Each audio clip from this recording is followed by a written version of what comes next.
All right, greetings, my brothers and sisters, strength and powers. Welcome. We're continuing today. Encyclopedia Britannica, the 11th edition, 1910, Banks and Banking. Of the early banks in Europe, the bank in Venice, the Banco di Rialto, was established by the Acts of the Venetian Senate of 1584 and 1587. This appears to have been the first public bank in that city in Europe. The Senate, by the Act of the 3rd of May, 1619, established by the side of the Banco di Rialto a second public bank known as the Bank Giro or Bank del Giro, which ultimately became the only public bank of the city and was for generations famous throughout Europe as the Bank of Venice. Earlier than this, campsors or dealers in foreign monies had carried on the business. The Bank of Venice, Banco del Giro, appears to have been called into existence by the natural developments of trade, but some banks have been established by governments and have been of great service to the development of the countries in which they have carried on their business. Of these, the Bank of Sweden, the Riksbank, established in 1656, is the earliest. This bank still exists and has always been the State Bank of Sweden. It was founded by a Swede named Palmstruct, who also invented the use of the banknote. Perhaps adapted for use in Europe is the better expression to employ, as notes were current in China about AD 800. The first banknote was issued by the Riksbank in 1658. An enquete made by the French government in 1729 recognizes the priority of Sweden in this matter and declares the banknote to be an admirable Swedish invention designed to facilitate commerce. European countries. United Kingdom. English banking may be traced back to the dealings in money carried on by the goldsmiths of London and thus certainly to the 16th century. I just wanna say this point here. In this read, money is substance money, gold and silver, that is represented by banknotes. All right. So remember, we reading from the past. So that is what was considered money, substance money, gold and silver, and was represented by banknotes. All right. So banks then used to hold gold and silver for depositors. Continuing, but it has been so greatly influenced by the working of the Bank of England and by the Acts of Parliament connected with that institution that a reference to this bank's foundation and development must precede any attempt at the detailed history of banking in the United Kingdom. The Bank of England was founded in 1694. So the foundation of the Bank of England was in 1694. There's a footnote. The clearest account of its early days is found in Thorold Rogers' History of the First 9 Years of the Bank of England.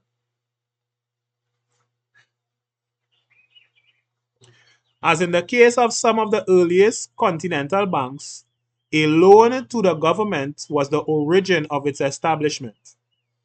The loan, which was £1,200,000, was subscribed in little more than 10 days between Thursday, 21st June and noon of Monday, 2nd July 1694.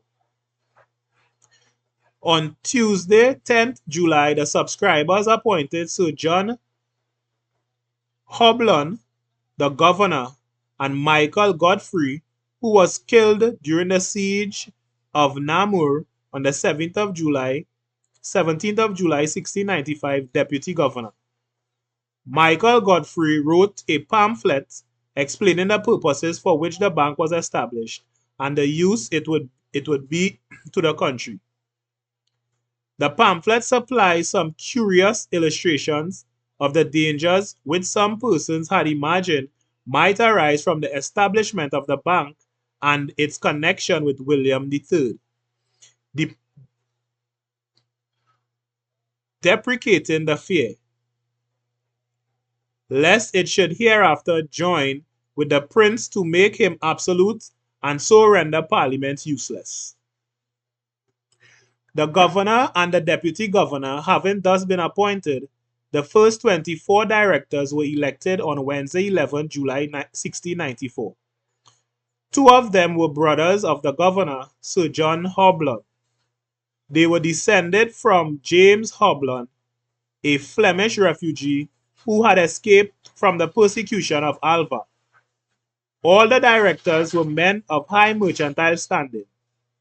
The business of the bank was first carried on in the Mercer's Chapel. It continued there until the 20th of September when they moved to Grocers' Hall. They were tenants of the Grocers' Hall till 1732.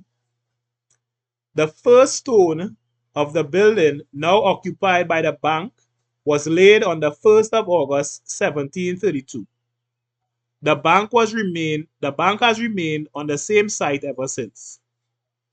The structure occupied the space previously covered by the house and gardens of Sir John Hoblan, the first governor, which had been bought for the purpose. Between 1764 and 1788, the wings were erected. In 1780, the directors, alarmed at the dangerous facilities which the adjacent church of St. Christopher, Leastocks might give to a mob, obtained parliamentary powers and acquired the fabric, on the site of which much of the present building stands.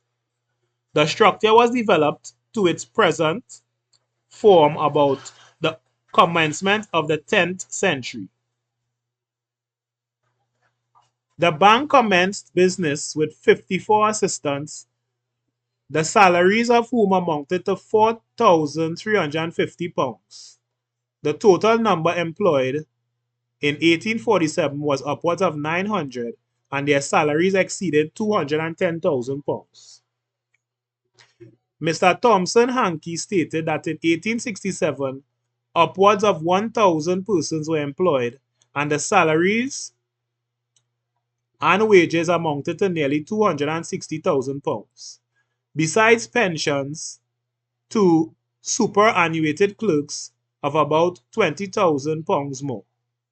The number of persons of all classes employed in 1906 head office and 11 branches was about 1,400. Originally established to advance the government a loan for £1,200,000, the management of the British national debt has been confided to the Bank of England from the date of its foundation, and it has remained the banker of the government ever since.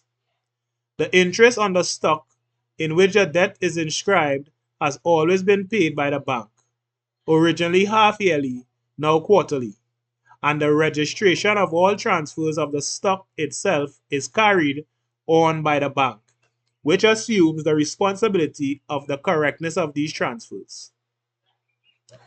The dignity which the position of banker to the government gives, the monopoly granted to it of being the only joint stock bank allowed to exist in England and Wales till 1826, while the liability of its shareholders was limited to the amount of their holdings, an advantage which alone of English banks it possessed till 1862.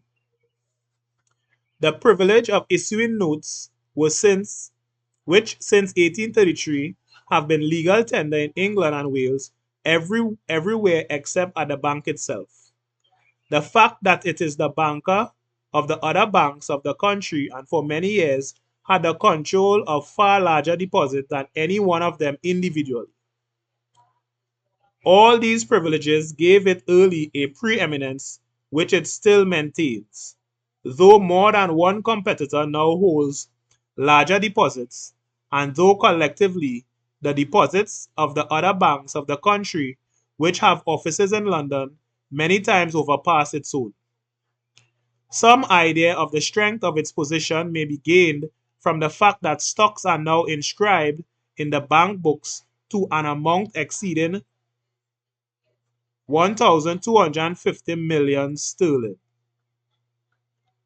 In one sense, the power of the Bank of England is greater now than ever.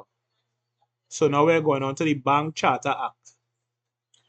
By the Act of 1844, regulating the note issue of the country, the Bank of England became the sole source from which legal tender notes can be obtained.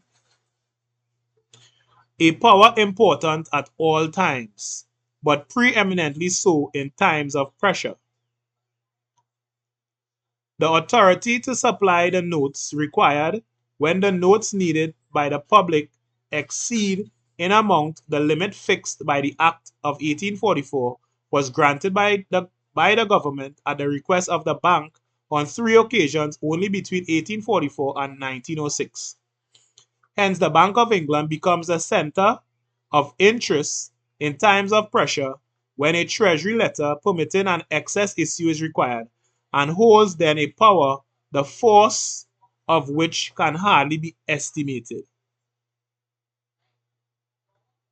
One main feature of the Act of 1844 was the manner in which the issue of notes were dealt with, as described by Sir Robert Peel in Parliament on the 6th of May 1844, and I quote, "Two departments of the bank will be constituted, one for the issue of notes, the other for the transaction of the ordinary business of banking. The bullion now in the possession of the bank will be transferred to the issue department. The issue of notes will be restricted to an issue of £14 million upon securities, the remainder being issued upon bullion and governed in amount by the fluctuations in the stock of bullion." End quote. The bank was required to issue weekly returns in a specified form. Open brackets, previously to the Act of 1844, it was necessary only to publish every month a balance sheet for the previous quarter, close brackets. And the first of such returns was issued on the 7th of September 1844. The old form of return contained merely a statement of the liabilities and assets of the bank. But in the new form, the balance sheets of the issue department and the banking department are shown separately. A copy of the weekly return in both the old and new forms will be found in a History of the Bank of England, page 290, by A. Andrews, England, English translation 1909. See also R.H.I. Palgrave, Bank Rate and the Money Market, page 297. One result of the division of the accounts of the bank into two departments is that if through any circumstance the Bank of England be called on for a larger sum of notes or specie than the notes held in its banking department, technically spoken of as the reserve, among two, permission has to be obtained from the government to supersede the Bank Act in order to allow the demand to be met, whatever the amount of specie in the issue department may be. 3 times since the passing of the Bank Act during the crises of 1847, 1857, and 1866, authority has been given for the suspension of the Act. On one of these dates, only in 1857, the limits of the Act were exceeded. On the other 2 occasions, the fact that the permission had been given stayed the alarm. It should be remembered whenever the Act of 1844 is criticized that since it came into force, there has been no anxiety as to payment in specie of the note circulation, but the division of the specie held into two parts is an arrangement not without disadvantages. Bank rate. Certainly since the Act of 1844, because law, the liability to constant fluctuations in the bank's rate of discount, one main characteristic of the English money market, has greatly increased. To charge the responsibility of the increase in the number of those fluctuations on the Bank Act alone would not be justified, but the working of the Act appears to have an influence in that direction, as the effect of the Act is to cut the specie reserve held by the bank into two parts and to cause the smaller of these parts to receive the whole strain of any demands either for notes or for specie. Meanwhile, the demands on the English money market are greater and more continuous than those on any other money market in the world. Of late years, the change in the bank rate have been frequent, and the fluctuations, even in ordinary years, very severe. From the day when the Act came into operation in 1844 to the close of the year 1906, there had been more than 400 changes in the rate. The hopes which Sir Robert Peel expressed in 1844 that after the Act came into force, commercial crises would cease, have not been realized. The number of changes in the bank rate from 1876 to 1906 in England, France, Germany, Holland, and Belgium were as follows. In England, 183 times. In France, 27 times. In Germany, 110 times. In Holland, 55 times. And in Belgium, 77 times. So we have a footnote. The date 1876 is taken as being that when the Imperial Bank of Germany came into full operation. There has been frequent discussion among bankers and occasionally with the government as to the advantage it might be to grant the Bank of England an automatic power to augment the note issue on securities when necessary, similar to that possessed by the Bank of Germany, the Reichsbank. One of the hindrances to the success of such a plan has been that the government, acting on the advice of the Treasury, required an extremely high rate of interest, of which it would reap the advantage, to be paid on the advances made under these conditions.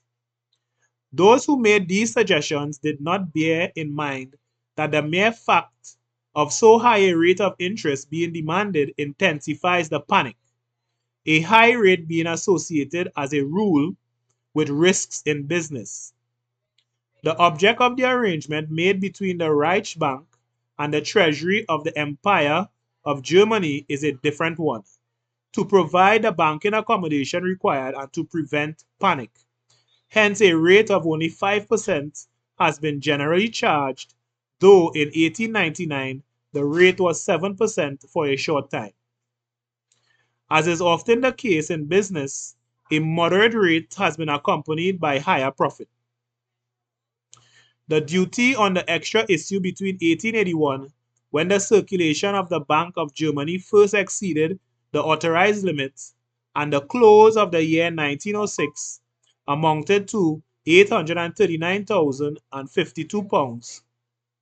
Thus, a considerable sum was provided for the relief of taxation, while business proceeded on its normal course.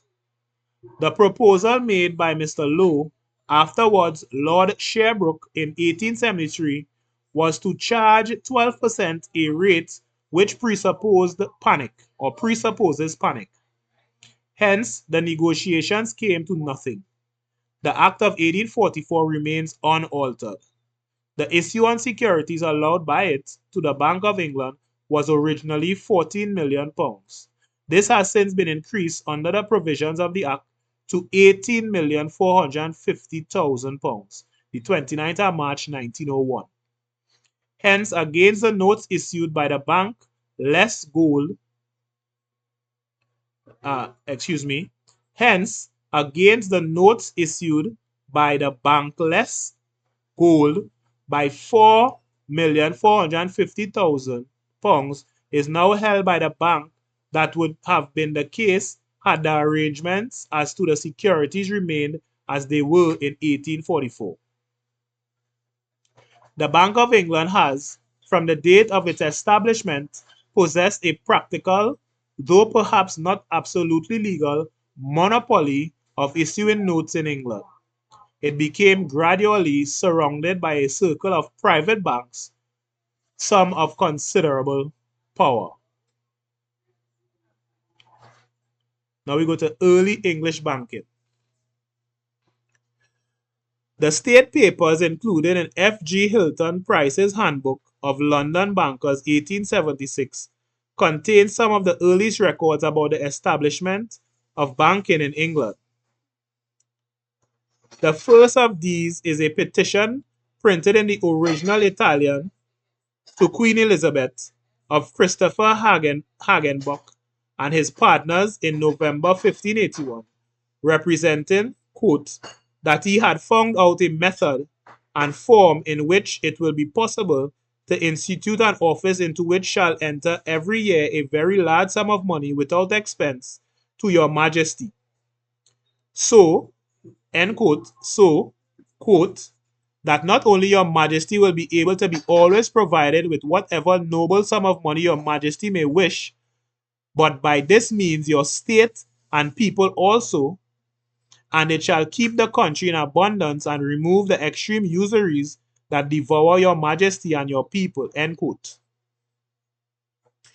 Hagenbuck proposed to explain his plan on condition that he should receive, quote, 6% every year of the whole mass of money, end quote, received by the office for 20 years. The Queen agreed, quote, to grant to the said Christopher and partners 4% for a term of 20 years and to confirm the said grant under the Great Seal, end quote. The document is signed by Francis Walsingham, but nothing further appears to have come of it. When we compare the date of this document with that of the establishment of the Banco della Piazza di Rialto at Venice, it is not unlikely that the idea of the establishment of a bank was floating in the minds of people connected with business and had become familiar to Hagenbuck from commerce with Venice. Other state papers in 1621 and 1622, and again in 1662 and 1666, contain somewhat similar proposals, which, however, were never carried into practice. The Little London Directory, 1677, contains a list of goldsmiths mentioned as keeping, quote, running caches, end quote. Of these firms described in 1677, 5 houses were carrying on business in 1876. 3 of these, or firms immediately descended from them, Child and Co. of Temple Bar, Martin and Co. of Lombard Street as Martin's Bank Limited, and Hoare and Company of Fleet Street are still carrying on business. Barnett's, Hoare and Co. and Willis, Percival and Co. have been absorbed since 1876, the first by Lloyd's Bank 1884, the second by the Capital and Counties 1878. Many of the goldsmiths carried on a considerable business. Thus the books of Edward Blackwell, who was an eminent goldsmith and banker in the reign of Charles II, show that the king himself, the Queen Mother, Henrietta Maria James, Duke of York, the Prince of Orange, Samuel Pepys, the East India Company, the Goldsmiths Company, and other city companies did business with him. Sir John Houblon, the first governor of the Bank of England, kept an account with Blackwell, who was, however, ruined by the closing of the Exchequer in 1672. But his son married into the family of Sir Francis Child, and his grandsons became partners in Child's Bank.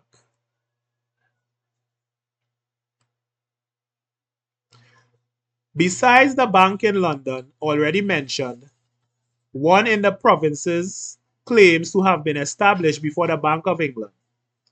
Smiths of Nottingham, since amalgamated with the Union of London Bank, is stated to have been founded in 1688. Others also claim considerable antiquity. The Old Bank of Bristol, Bailey, Cave and Co., was founded in 1750. The business amalgamated with Prescott and Co. Limited of London. The Hull Old Bank, Pease and Co. dated from 1754. This business also continues, amalgamated 1894 with the York Union Banking Company Limited, and since with Barclay and Company Limited. The banks of Gurney and Company, established at the end of the 18th century in the eastern counties, have, with numerous other banks of similar standard, amalgamated with a firm of Barclay and Company Limited of Lombard Street. The business of banking had been carried on by the goldsmiths of the city, who took deposits from the time of James I onwards and thus established deposit banking. As early as that reign, excuse me, let me read that again. The business of banking had been carried on by the goldsmiths of the city, who took deposits from the time of James I onwards, and thus established, open brackets, open inverted commas, deposit banking, close inverted commas, as early as that reign. That is described in a pamphlet published in 1676 entitled The Mystery of the New-Fashioned Goldsmiths or Bankers Discovered, quoted by Adam Anderson in his History of the Great Commercial Interests of the British Empire, Volume 2, page 402. During the Civil War, quote, the goldsmiths or new-fashioned bankers began to receive the rents of gentlemen's estates remitted to town, and to allow them and others who put cash into their hands some interest for it, if it remained but for a single month in their hands, or even a lesser time.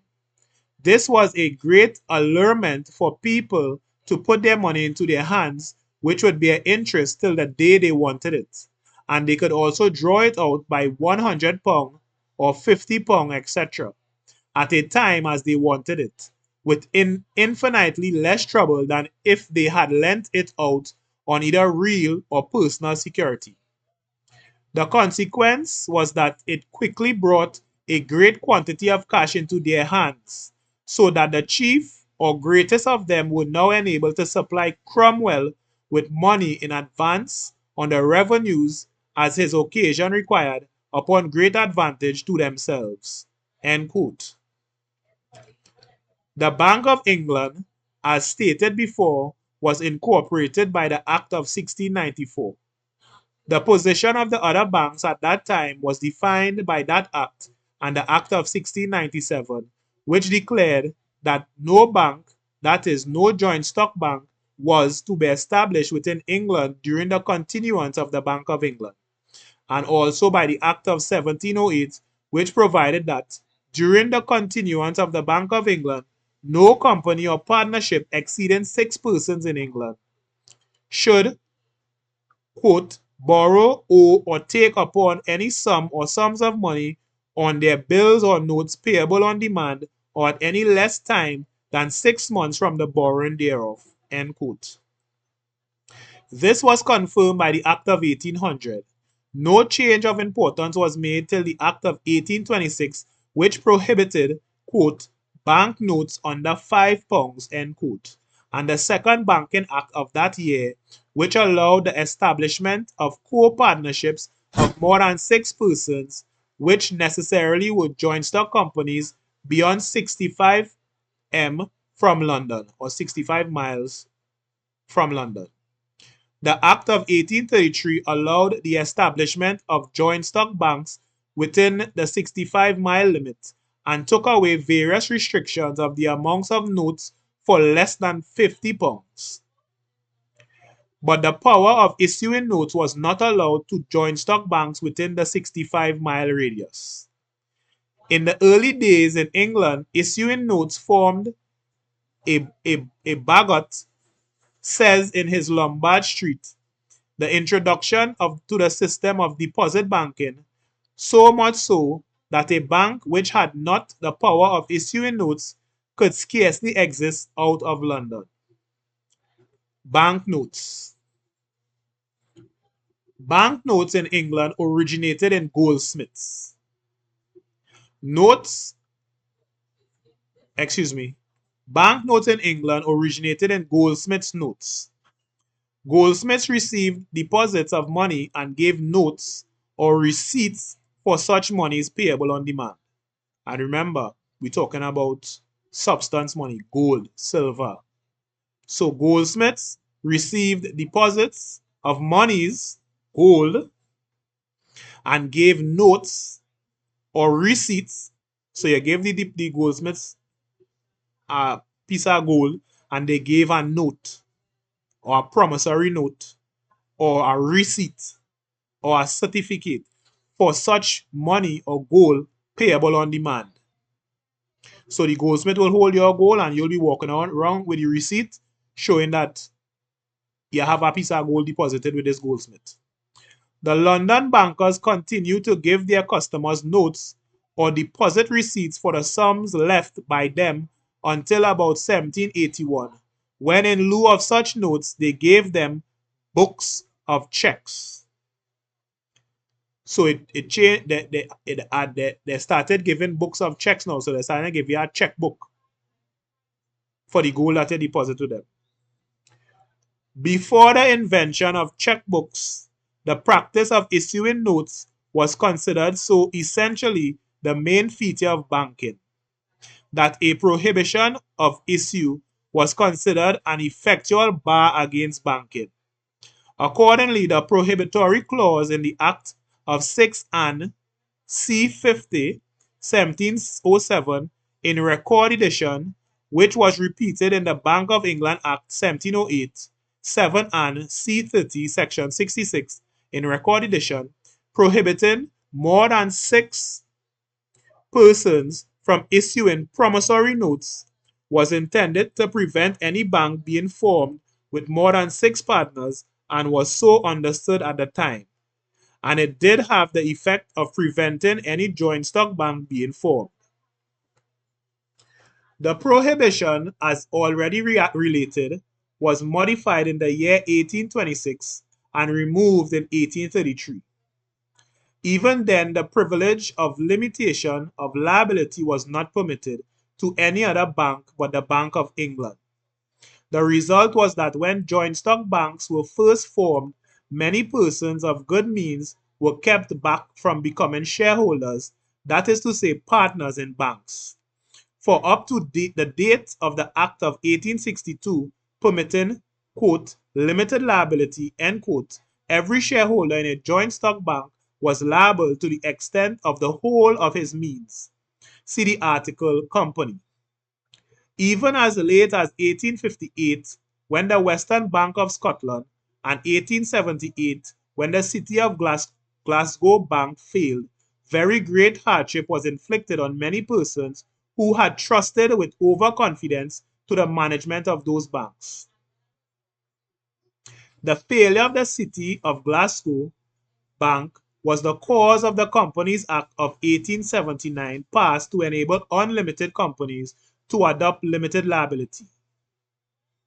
In limited companies, the shareholder who has paid up the nominal amount of his holding is not liable for any further amount unless the company issues banknotes, in which case the shareholders are liable in the same way as if the company were registered as an unlimited company.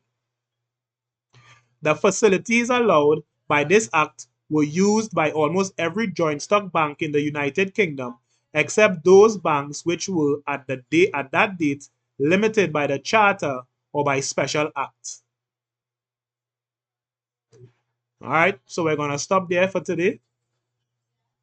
All right, strength and powers. Join me on the next video when we continue private banks. Strength and powers, strength in body, powers in mind. Stay up.